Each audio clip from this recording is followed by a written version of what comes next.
അപ്പോൾ നമ്മളിന്ന് പോണത് ഒരു ബിരിയാണി കടയിലാണ്. അവിടെ നല്ല റാവുത്തർ ബിരിയാണി ഉണ്ടെന്നും നല്ല ടേസ്റ്റ് ആണെന്നും പറഞ്ഞ് കേട്ട് വന്നതാണ്. അങ്ങനെ അവിടെ പോയിരുന്നു. 2 ബീഫ് ബിരിയാണി പറഞ്ഞു. അപ്പോൾ അവിടുത്തെ ചേച്ചി പറഞ്ഞു 1 ബീഫ് ബിരിയാണി ഉള്ളൂ, ബാക്കിയെല്ലാം പാർസൽ പോയെന്ന്.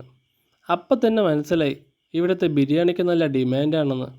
അങ്ങനെ ഞങ്ങൾ 1 ബീഫ് ബിരിയാണിയും 1 ചിക്കൻ ബിരിയാണിയും പറഞ്ഞു. ഉടനെ ബിരിയാണി എത്തി.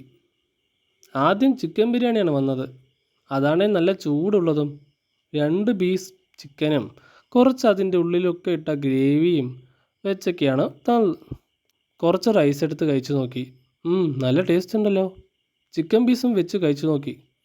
കൊള്ളാം. അടുത്തത് ബീഫ് ബിരിയാണി നോക്കി. അതിൽ നോക്കുകയാണെങ്കിൽ ഒരു 8-9 പീസ് ബീഫ് ഉണ്ടാവും. ഗ്രേവി ടൈപ്പ് ബീഫാണ് ഉള്ളത്. സാലഡ് വെച്ച് കഴിച്ചു നോക്കി. കൊള്ളാം, നല്ല ടേസ്റ്റ് ഉണ്ട്.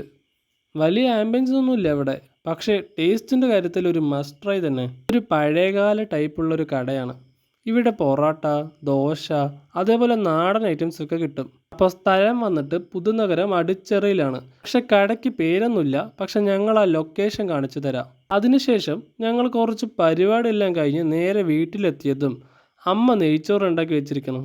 അങ്ങനെ കുറച്ച് നെയ്ച്ചോറും കായ്ച്ചാറും കൂട്ടി ഒന്ന് പിടിച്ചു. സ്വർഗം. അപ്പം ശരി, അടുത്ത വീഡിയോയിൽ കാണാം.